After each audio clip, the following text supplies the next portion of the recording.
Hey, how y'all doing? I thought I'd give another update on the whole dirt bike. Me and Case been a messing with it today, and he's been outside here cleaning on the air box. He soaked it down with mean green, and he did a pretty good job of getting it all cleaned out.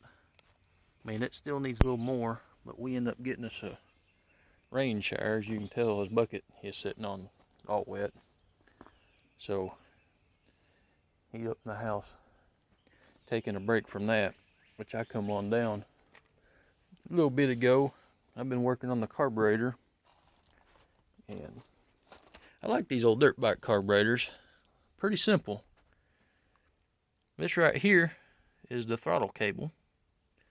This screws onto the top of the carburetor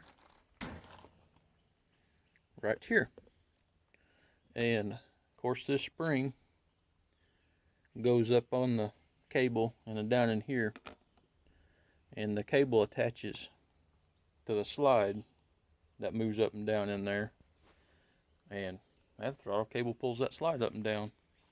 So it's actually a really simple carburetor, which is awesome. Of course it has a needle, and in that center thing the needle moves up and down in that, and of course I got the bowl off the bottom, and that way I could spray up through the jets up there. Right there in the centers, the main jet and the idle jet, and make sure they's cleaned out good. And I sprayed down in where the fuel goes in there, and worked the floats up and down, and it's still holding. I could fill that up and keep the floats closed, and it wouldn't leak no carb cleaner out until I let them drop back down. So that's all good. But I did run into a little bit of a pickle. Back when I was riding this thing, the sucker never would idle on its own. I'd always have to keep giving it just a little bit of gas. And of course I've been told on the needle, which is this part right here, and this is the slide, that you can adjust the little C-clamp on it to move the needle up and down a little bit. And that just adjust your idle. No, I never did that. It wasn't no big deal.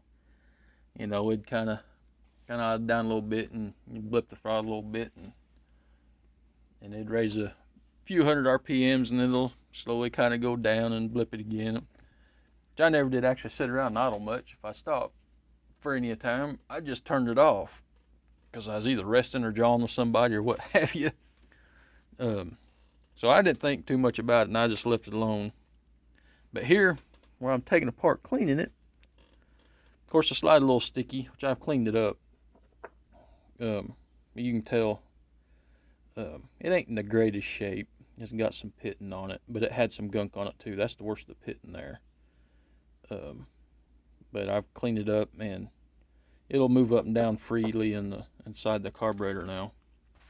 When I got the needle out, the needle just fell out. It's like, well, that ain't right. Because, oops, it dropped it. Because the needle comes down out of that hole right there.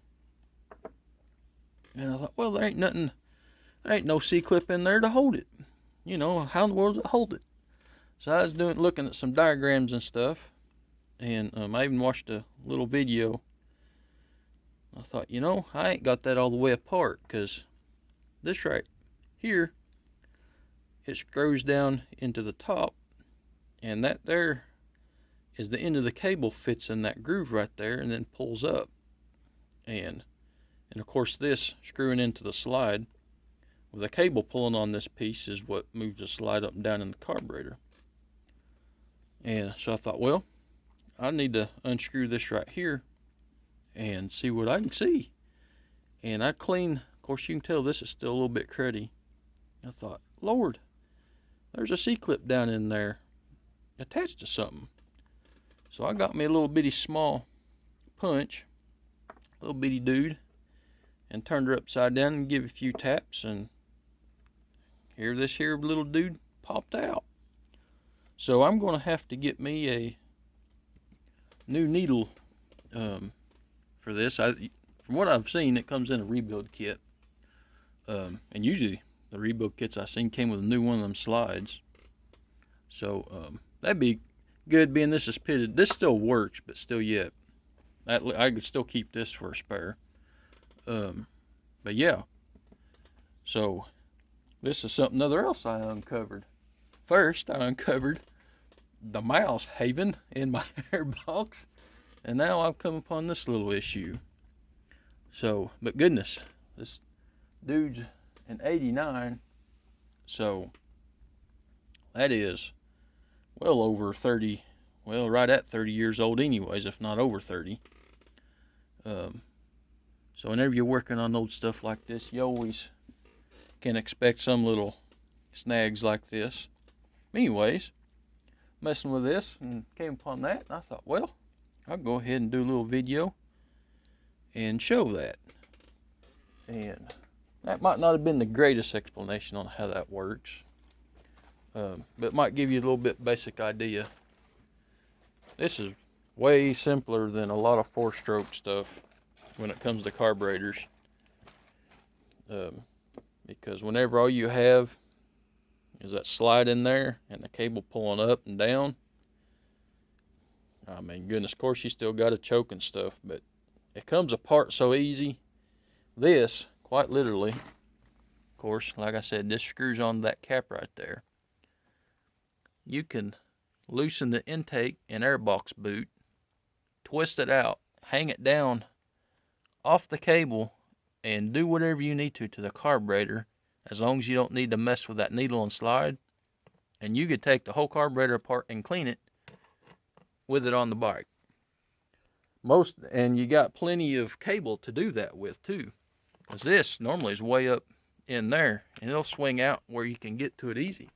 It's like if you're on a trail and you so happen to have carb cleaner, or you know, something another, you get a little something sticky, a little wire to go through it or something, you could actually trail fix that, which I really like.